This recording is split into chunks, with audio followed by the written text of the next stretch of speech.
pescar. Y ese tío gordo y viejo que no para de roncar. Un consuegro que se adoba y se pone a recitar. Un pariente sedicioso y un pariente militar. Una prima que se parte con una riña familiar. Un padrino mentiroso que te lleva a devotar. Y una tía religiosa que no para de rezar.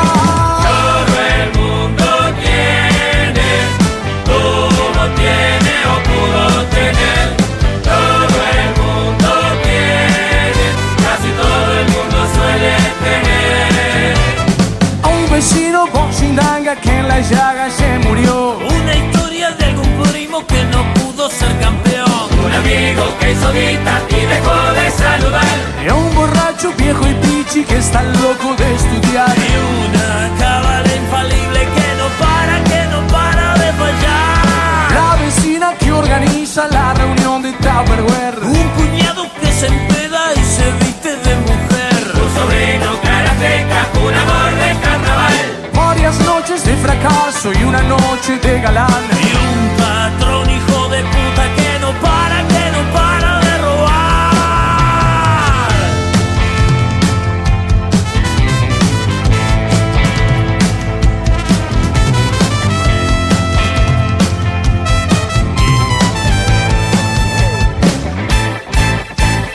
Medio trébol en un libro, un trofeo en un rincón. Varios ídolos caídos, una carta en un cajón.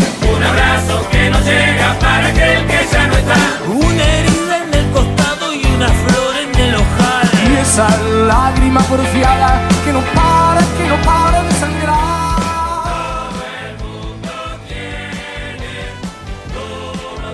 Hoy, 20 de octubre, es el Día Mundial de la Osteoporosis. Desde la Fundación Internacional de Osteoporosis, el doctor Pedro Alberto García explica los síntomas de esta enfermedad. ¿Qué es la osteoporosis? Pues la osteoporosis en el pasado se pensaba que era una consecuencia inevitable de la edad. Todavía para 1990 no estaba muy definido qué era. Estamos hablando de poco tiempo, 20 años, 25 años. A partir de entonces pudimos medirla y empezamos a determinar las causas, por qué se producían, qué consecuencias había y podíamos tratarla y medirla. Entonces ya entendimos que la osteoporosis es un proceso que en algunas personas le sucede y hay un aceleramiento de la pérdida de hueso. El hueso es un tejido vivo, continuamente se está remodelando, pero llega una etapa en la vida en que esa remodelación no es tan eficiente para preservarlo y empieza a perder la masa ósea y empieza a haber fragilidad en los huesos y estos empiezan a tener fracturas por traumatismo mínimo o fracturas por fragilidad le llamamos. Entonces la osteoporosis en realidad es un fenómeno que le sucede a algunas personas que tienen ciertas características y que da como consecuencia fragilidad en el hueso y fracturas. ¿Cuáles son las causas de osteoporosis? Son múltiples, cada vez conocemos más.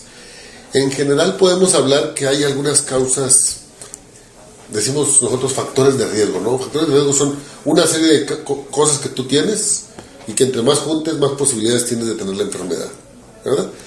Y aquí hay unos factores de riesgo no modificables, por ejemplo. Sabemos bien que con la edad existe mayor posibilidad de perder hueso, ¿verdad? Es inevitable, aunque como ya dije, no todos lo pierden a la misma velocidad. Sabemos que el sexo, o sea, las mujeres, por diversos motivos, uno es porque de jóvenes no juntan tanto calcio en el hueso, otro es porque pues tienen hijos, los lactan y eso los hace perder en su etapa de la madurez. Y la más importante es porque pierden los estrógenos a la edad de la menopausia, lo que no sucede en el hombre, tienen mucho mayor frecuencia de osteoporosis que el hombre, aunque el hombre también lo tiene. Otras causas muy importantes son algunos hábitos, el tabaquismo, esos son reversibles, pero el tabaquismo tiene muchas sustancias, pero entre otras unas que hacen que se pierda calcio en el hueso, muy importantemente. La raza también, o sea, ya sabemos que la genética juega un papel muy importante en muchas enfermedades. Por un lado, las personas de raza blanca son los que tienen más osteoporosis y las personas de raza negra tienen cierta resistencia a esta enfermedad. Nosotros estamos en un rango intermedio, diríamos. Y además, los medicamentos. Algunos medicamentos como la cortisona, otros medicamentos como la tiroides, otros medicamentos como anticonvulsivantes y una larga lista de medicamentos son causantes de esto. La enfermedad es silenciosa, no sientes nada. Si ya empezaste a perder estatura, si ya tienes como ajorobamiento, si ya tuviste una fractura, ya tienes osteoporosis. No es que empieces a sentirlo, la enfermedad no se siente. ¿Cuánto tiempo debe pasar? La verdad es que todas las personas perdemos, a partir de los 35 o 40 años de vida, perdemos hueso. Pero normalmente lo perdemos a 0.5% o 1% por año.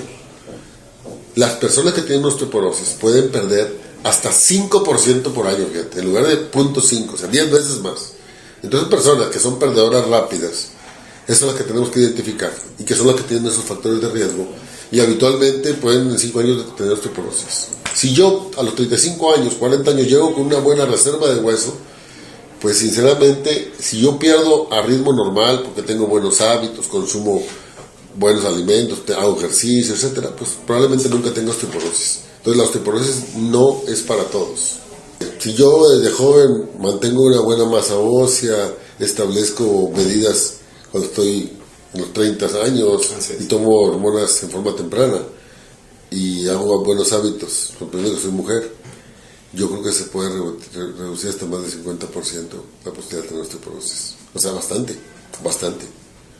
Yo creo que es una mujer que llega a su menopausia y tuvo todos esos hábitos buenos y tiene buenos genes, con el tratamientos actuales, en el momento que empieza a perder mucho calcio se le puede dar medicina y yo es lo que yo digo, bueno, pues puede nunca tener osteoporosis. Cuando la enfermedad ya se instaló, esto quiere decir cuando ya se perdió mucho calcio en el hueso o cuando ya se fracturó alguien por fragilidad, pues ahí sí pudiéramos, sin hablar específicamente de un medicamento, hay 10 medicamentos diferentes para tratar la osteoporosis. O sea, 10 formas diferentes de tratarlos, todos ellos tienen efectividad, todos ellos son seguros y todos ellos tienen su indicación, ¿verdad? Depende de la edad, depende si tienes fracturas o no, depende si tomas otro medicamento o no, con la edad vas teniendo hipertensión, diabetes, cosas, y vas tomando más medicinas, entonces ahí siempre se puede encontrar el medicamento ideal. Lo que te puedo decir, lo que sí es un mensaje, es que la enfermedad una vez que se instala, tú puedes prevenir la primera fractura, o una vez que tuviste una primera, puedes prevenir con mucho éxito que haya más fracturas. Entonces la enfermedad digamos que es reversible, no se cura, se revierte. Eso quiere decir que si tengo riesgo, con tratamiento rápidamente voy a prevenir el poder tener la fractura, que al final de cuentas esa es la incapacitante, esa es la que te confina a cama, o esa es la que te complica y te mata, ¿verdad? O sea, la fractura como tal. Esto todavía necesita, esto de que la enfermedad puede detectarse a tiempo y que puede revertirse, aunque ya está en la currícula de las escuelas de medicina, pues hay muchos médicos que no conocen a fondo esto. Entonces nosotros tenemos programas de educación continua, ¿verdad?, que van dirigidos a los médicos formados y a los médicos en formación para traerles las últimas avances en el diagnóstico y tratamiento de esta enfermedad, con talleres interactivos y profesores de aquí de la universidad, de la Facultad de Medicina, y yo mismo, ¿verdad?, que tratamos de estar trayéndoles este conocimiento, ¿verdad?, apoyados por la industria farmacéutica. Esa es una parte. Pero también nosotros hacemos campañas que también educativas en gran medida para los pacientes con osteoporosis, habitualmente asociadas con algunas sociedades como Rotarios o como lo que es todo el campo clínico que tiene la universidad, ¿verdad?, en Pueblo Nuevo y en otras partes, donde hacemos detección de osteoporosis mediante métodos con estudios, con máquinas periféricas, máquinas que son portátiles, que pueden detectar la enfermedad para poder luego hacerles el estudio con precios accesibles. El Día Mundial de la Osteoporosis es muy importante porque crea una conciencia, trae a la conciencia de la gente varias cosas. Primero, que la enfermedad es importante. Segundo, que hagamos lo que hagamos, la enfermedad va a crecer porque está envejeciendo la población, ¿verdad? Es algo ineludible. Hay más enfermedades crónicas por eso, pero en el campo de la osteoporosis. Pero ¿cuál es lo más importante? Que los médicos y las personas no saben que tiene reversa, que es reversible. Entonces, eso es. O sea, no es solamente una esperanza de que yo reciba una medicina que me lo detenga. No. La enfermedad es reversible. Ya dije, no es curable, pero se revierte. Entonces yo tengo un porcentaje de riesgo, tengo un porcentaje de pérdida, pues el otro año en lugar de tener más riesgo y más pérdida voy a tener menos. Y el siguiente año menos. Hasta llegar a un nivel que sea de más seguridad para mí. Entonces eso no lo sabe la gente. Entonces necesitamos seguirlo a voz en cuello diciendo en diferentes foros, en diferentes medios, en medios de publicidad, en medios masivos, pero también en los pequeños foros con la población. La Asamblea General de Naciones Unidas, ONU, proclamó el 20 de octubre como la fecha para celebrar el Día Mundial de la Estadística. Dicha celebración se realiza cada 5 años. La razón de este día se centra en la importancia de las estadísticas en la toma de decisiones comunitarias, empresariales y gubernamentales. Las estadísticas nos permiten reunir y clasificar información de aquellos hechos constantes o con características comunes necesarios para llegar a conclusiones y tomar decisiones.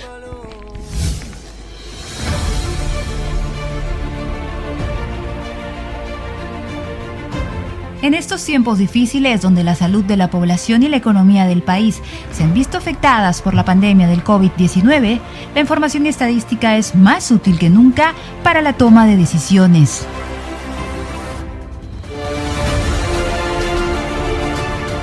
No se pueden diseñar políticas públicas adecuadas para combatir el impacto de la pandemia en la reducción de la actividad económica y en el empleo e ingresos de la población si no se dispone de estadísticas de calidad y confiables.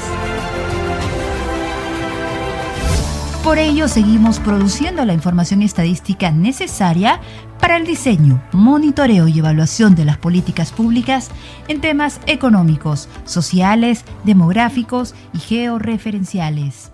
Muchos desafíos, muchos cuestionamientos, muchas preguntas que, si bien no estaban resueltos o no estaban del todo bien alineados antes de la pandemia, tratar de solucionar ese mundo en medio de la pandemia se hace todavía más complejo porque hay muchas demandas y muchas dificultades para poder avanzar en esa ruta. Sabemos que la información y la estadística y los datos en sí, la obtención del dato y que el dato sea oportuno, que sea de calidad, que sea completo, que tenga todas las características deseables para poder ser utilizado, transformado en información para la toma de decisiones, es un reto que seguimos afrontando en nuestro país.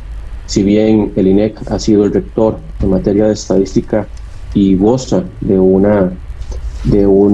acompañamiento que ha podido también darle a diferentes instituciones, además del prestigio que ha conseguido a través de su construcción en las últimas décadas, los demás sectores hemos ido avanzando tal vez no a la misma velocidad, pero sí hemos tratado de que los sistemas sean lo más avanzados posibles, y no solamente avanzados, sino que logren interoperarse, que la información sea lo más fluida. Ustedes saben que en esto el avance en lo que ha sido el EDUS, el Expediente Digital Único en Salud, pues con todos sus eventuales hierros y todavía fases que le corresponde por avanzar, ya es un hito, ya marca un avance en ese sentido.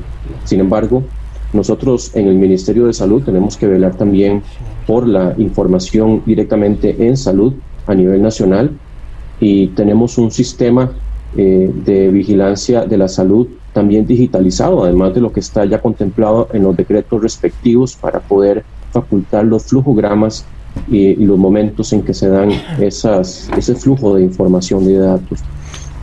Y el sistema que tenemos automatizado permite el enlace con el EDUS. Sin embargo, esto para nivel de notificación de enfermedades transmisibles es muy importante que se pueda ya concretar, porque la Caja ha tenido un sistema, la Caja Costarricense de Seguro Social ha tenido un sistema de vigilancia que lo que hace es una exportación de datos y que no es en tiempo real o cercano a real. Y nosotros hemos ido avanzando en los últimos años para lograr concretar este paso, sin embargo no se ha logrado concretar aún. Eso ha sido, pues en realidad se ha sentido en medio de la pandemia, no tener esa transmisión de datos en tiempo real. Se han usado muchos sistemas en un inicio.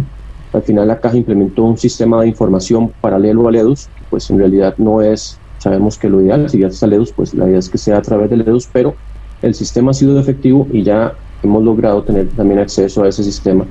Además de que en medio de esta pandemia se ha presentado algo muy importante, y es que la cantidad de pruebas que se hacen pues ha ido en demanda, y también sabemos que la capacidad instalada y de aumento no ha sido la ideal, porque ha habido mucha escasez de oferta en el mercado, ha habido muchos incumplimientos contractuales, y eso ha generado que el sector privado también genera datos en una cuantía mucho mayor eventualmente de lo que ocurría con otros fenómenos de salud. Entonces también esta incorporación del dato del sector privado para lo que es la contabilización de los positivos y de los contactos se ha hecho muy importante en este momento. Pero lo cierto es que la información que hemos tenido ha sido de alguna u otra forma un trabajo constante de optimización. Lamentablemente no hemos podido dejar del todo de utilizar registros no sistematizados, no automatizados, que lleguen directamente con un control de calidad, ¿verdad? Y sabemos que esto pues es parte de las asignaturas pendientes, como indicaba, que ya hemos venido trabajando, pero que lamentablemente la pandemia no permitió o no nos agarró antes de que pudiéramos concretar muchos de esos trabajos, que ya incluso el INEC también venía acompañando un poco el trabajo de aumento de la calidad del dato en lo que es vigilancia de la salud. Y nosotros hemos tenido que ir modificando diferentes decretos y ajustando algunos protocolos para mejorar los flujos de información y de datos en medio de la emergencia, y eso también ha sido una constante para otras áreas, pero también ha sido para los datos. Aquí rescatamos el trabajo interinstitucional, que ha sido muy importante, tanto a nivel del trabajo de morbilidad como de mortalidad.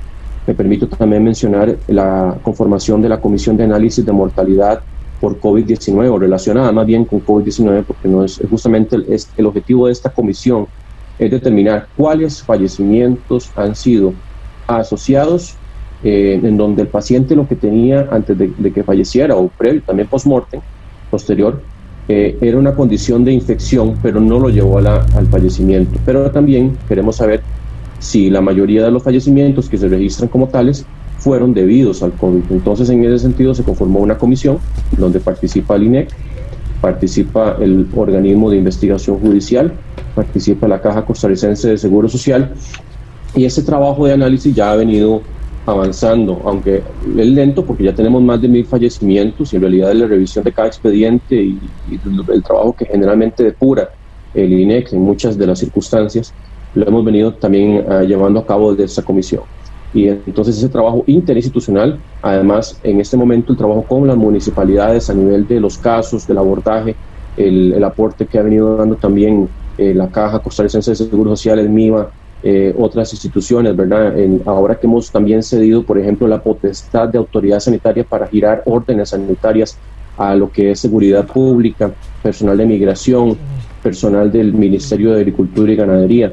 Entonces, todo eso, pues obviamente uno quisiera, por ejemplo, tener una plataforma de información para órdenes sanitarias bien establecida. Ya veníamos trabajando, pero lamentablemente ha habido un rezago en todo este sistema, este trabajo. Yo creo que es un rezago que tenemos que abordarlo de una manera también más integral de todo lo que es el gobierno central, en todo lo que es plataformas modernas, fáciles de usar, que sean atractivas para el usuario, pero que también tengan esa capacidad de interoperabilidad al menor costo posible. También nosotros hemos venido trabajando en la apertura de datos. Tenemos un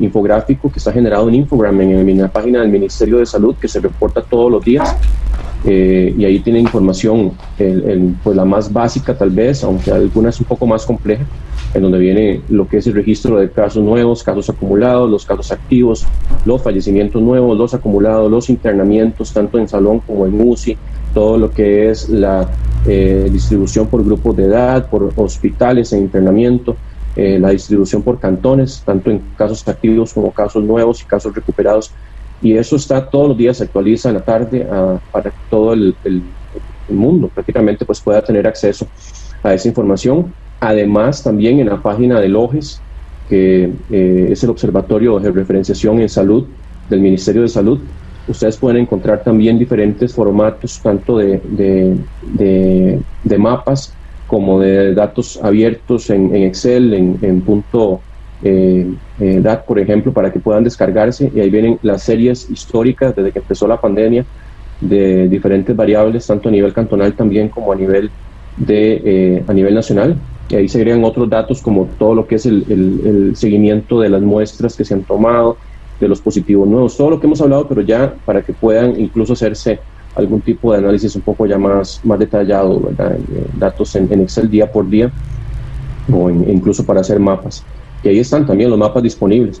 Pero es parte también de las políticas que debemos ir retomando en medio de una pandemia. Sabemos que cuesta más tal vez al principio porque hay que organizarse, pero yo siento que en la medida que los sistemas estén bien enlazados, bien claros los objetivos y bien sistematizada todo ese tipo de obtención de la información, esta información de datos abiertos o disponibilidad para la población no tiene por qué ser un reto adicional. Yo creo que en realidad también el hecho, por ejemplo, del reto de la trazabilidad de los contactos, sabemos que hemos tenido varios intentos o varios avances de obtener a través de aplicaciones la posibilidad de detectar dónde estuvo una persona, si estuvo en contacto con otra persona, pero esto al final queda también a criterio de uso de cada persona y sabemos que si no se usa a menos de un 60% la posibilidad de obtener estos datos y que nos usen para el manejo de la pandemia, pues pierde mucha potencia, mucha fuerza. Sin embargo, hemos ido avanzando con una aplicación que esperamos ya tener pronto implementada para que podamos facilitar ese seguimiento de contactos. En fin, los retos en medio, como indicaba, de una pandemia se magnifican en todos los campos y ustedes saben que los impactos de esta pandemia ya lo estamos viviendo, no solamente son en salud, trascienden en salud, y a mí me preocupa mucho también, y es algo que tenemos que ir trabajando en las estadísticas del impacto en salud pública que genera la pandemia, no solamente por la afectación de los casos directos o las muertes o los internamientos en UCI, sino por todo lo que se ha dejado de hacer, las intervenciones que hemos dejado de efectuar en salud, y también los fenómenos incluso de aumento de desempleo, aumento de pobreza. Eso obviamente va a variar.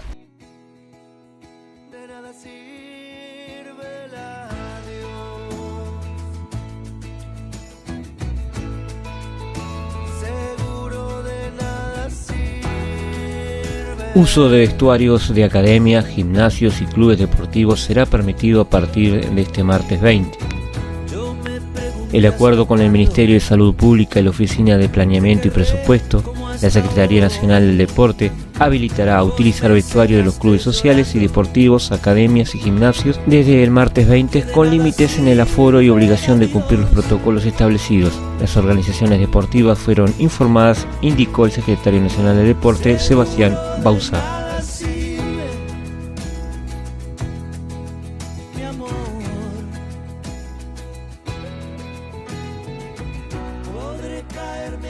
Desde el 13 de marzo, desde que Uruguay cae en la pandemia, comenzamos primero las primeras semanas o el primer mes, fue un tema de ajuste, principalmente la función que va a hacer la Secretaría, trabajando con el MIDIS y el Ministerio de Salud Pública.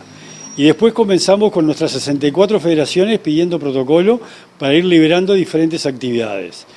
Cuando liberamos los vestuarios, primero fue para lo que era competencia, desde la Asociación Uruguaya de Fútbol, desde lo que era el básquetbol o desde que las piscinas se habilitaron.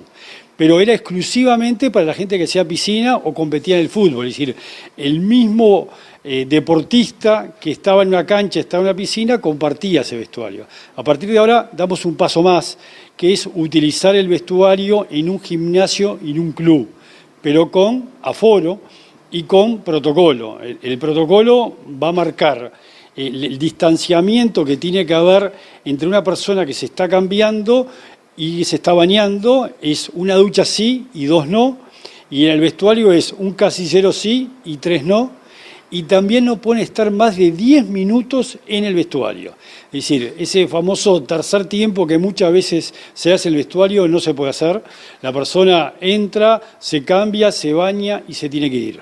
Y enseguida que puede colocarse el tapaboca y, como decíamos, con un distanciamiento importante entre uno y otro deportistas que pueden estar haciendo actividades diferentes. Yo creo que era un pedido de los clubes y creemos nosotros que con protocolo el deporte está mucho más cuidado, porque de alguna manera hay lineamientos en la cual cada gimnasio con su oficial de cumplimiento tiene los datos de cada persona que entra, porque se tiene que agendar. Por lo tanto, tienen que llamar por teléfono para utilizar este vestuario y ahí van a dar los datos de la cédula, del número de teléfono y el nombre en el horario de gimnasia y por lo tanto el horario que va a usar el vestuario.